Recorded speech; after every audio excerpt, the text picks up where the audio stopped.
Hi, welcome to your interview. We'll start off with Ximena Sanint. Tell me about yourself. My name is Ximena Sanint.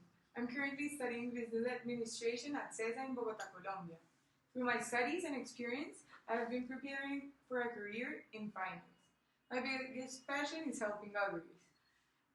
Since I was in high school, I was a member of a non-profit organization focused on fulfilling dreams of children with terminal diseases and low economic resources. I was a financial manager and I was responsible for leading 8 meetings with people willing to donate. After every major event, I had to give a professional report to the sponsors in order to fundraise enough money to help more than 1,000 people. Funds of 20 million Colombian pesos were raised on time to fulfill a total of 6 streams. My teammates said I was very organized and passionate about my work. They said I was very good at looking for resources. Now, Sofia, you tell me about yourself. My name is Sofia Olarte and I'm from Manizales, Colombia. I have been studying business administration at CESA for 3 years and it was semester of marketing in the Jorge Tadeo Lozano University. I am a very open-minded person who likes to explore different cultures and share with people that have different ways of thinking. This is why one of my biggest passions is to travel. I consider myself as a very easy to relate person, which I see is a characteristic that will help me to achieve my goals in this position, considering that I will be helping the company to establish in my country. Also, I think that my experience studying in a different and bigger university helped me to understand different stratas and types of persons and how they need to be approached depending on the mission that is established. Now, Mateo, your turn. My name is Mateo Jimenez and I'm currently studying business administration at CESA as well. I've been studying CESA for 3 years now. I was born in Cali, but I have been living in Bogotá for 5 years. In addition to this, I have also a lot of experience working with different cultures, based on the fact that once I graduated from school, I went to live to Singapore, and I used to work at UWC, which is an international school in Singapore. This brought me a lot of experience with different cultures because, based on the fact that I was working with in an international school, meant that I was getting to know people from everywhere in the world. In addition to this, during these 6 years, I used to live with a family from the United States for the first 3 months, and then I lived with a family that was composed of a father who was from the Netherlands, a mother from South Africa, and 2 kids from North Korea. So this brought me a lot of intercultural experience in my life. Now, Jose, answer the same question, please. Okay, my name is Miguel Maldonado. I'm from Manizales. I currently study business administration in CESA University. I have been living in Bogotá for the last 3 years. I'm a person who is a good team member because of past experiences in which I have been involved. For example, during school, I was a member of the student council, and in 11th grade, I was chosen by the students of my school as the vice president of the student council, and later in my senior year, I was the president of the student council, and this is something that has helped me a lot to work in teams, because it's the way in which you know two other persons and to know their ideas and how to get along with other persons' perspectives. So I think that this is a position in which I can develop different strategies to take the best from everyone and to get along new projects and ideas for the Copenhagen students who are coming to analyze the project. Perfect, thank you. Now I want all of you to answer the question. What are the 3 first things that you will do when you get this position? First, I would start to learn deeper about your mission, vision, strategy, and goals. And after that, I would start looking within my network at people who could be helpful through the project and could contribute with information. And I would start contacting them to let them know that I'm working at this and that I'll meet them in the process. And I would start to look at which databases, books, reports, and information resources would be the most useful for the job. If I get this position, I will start by getting to know my group work in order to create a strong relationship. I can see that this position is a lot about relationships and getting to share ideas and opinions with people with a completely different culture. So I think that by creating this strong relationship, our results can be better. Then I will start doing a marketing research based on the companies in what the company is looking for. I will search for different interest groups and analyze what could be the potential clients. With the marketing analysis finished, I will start planning different strategies about how will be the best way to enter to the market and establish several meetings with the group so we can decide what will be the actual strategy used.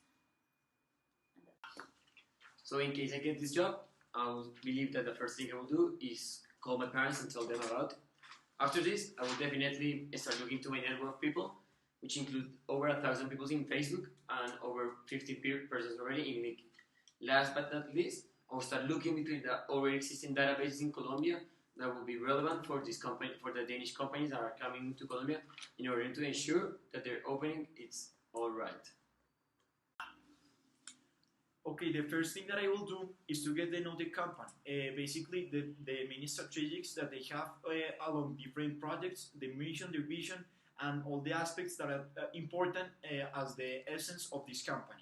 Secondly, I will get to understand the company expectations, how they are seeing me as this new junior consultant, and what they are looking about my profile that is going to give more value to the company. And finally, determine the specific goals that I will put to myself and my teamwork to determine how to help in the better way the market people. Perfect. Now I want all of you to answer the next question. What is your biggest weakness?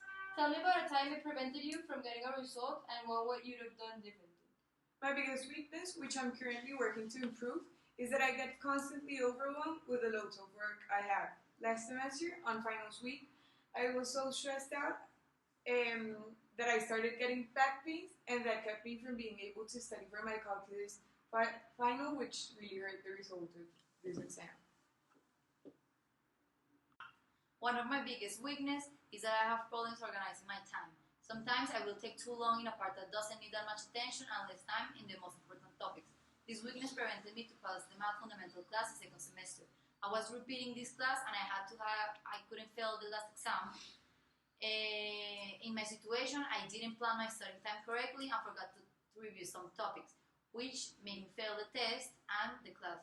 I have recognized my weakness and now use an agenda to write everything that I need to do and with levels of importance. I believe that one of my biggest weaknesses is that I don't trust other people when I need to work in teams. This makes me do that every time I work in teams. I check their work many times. So in the past, this has been a problem. I have been working with summer camps for the last 5 years, and since I don't trust other people, this has meant that I need to do extra work, which has meant that I get overloaded with work at different times.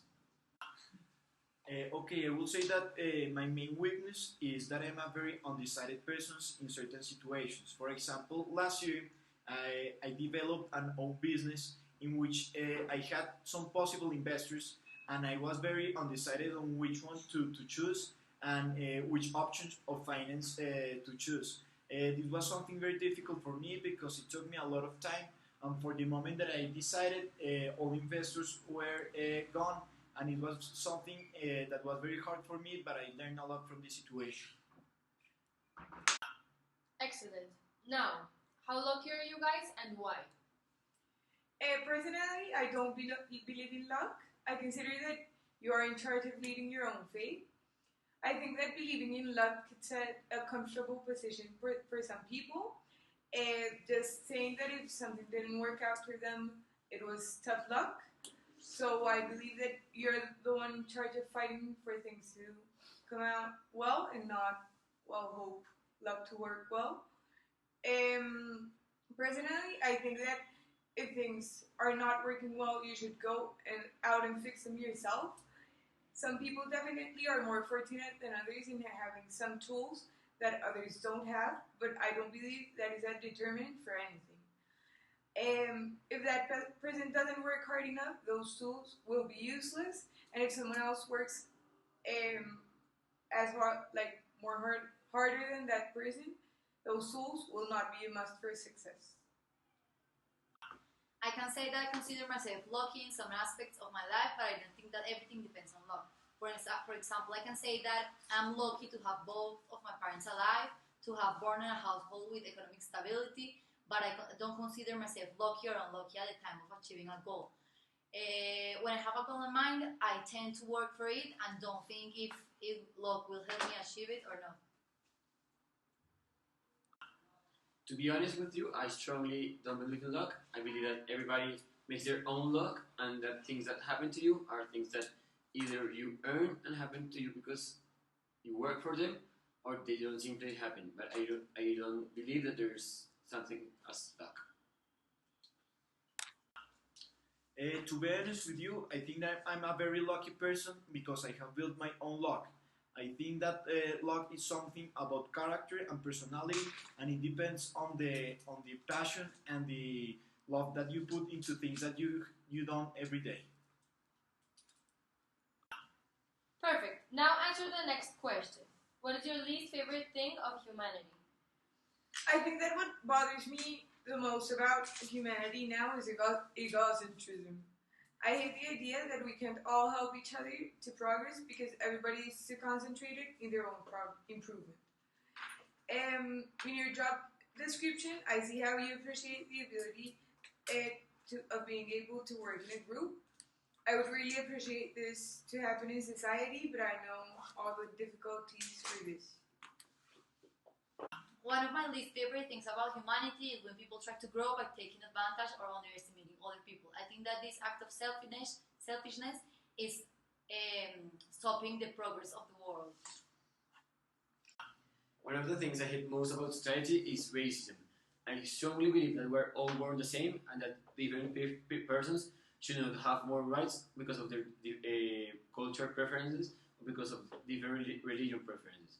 I think that this is just some stupid thing that has got into our society and that has in no way helped us improve the way we live. What I hate the most about humanity is ambition, because extreme ambition is something that takes people to always want more and more and more, and that is why there's so many poor people around the world, because people in selfishness acts takes advantage of people that doesn't have a lot of information or advantages, and this is something that takes humanity to the most worst situation and poorness situation for many persons around the world. Excellent answers. I'll contact you next week and let you know if you get the job. Thanks a lot. See you in a week.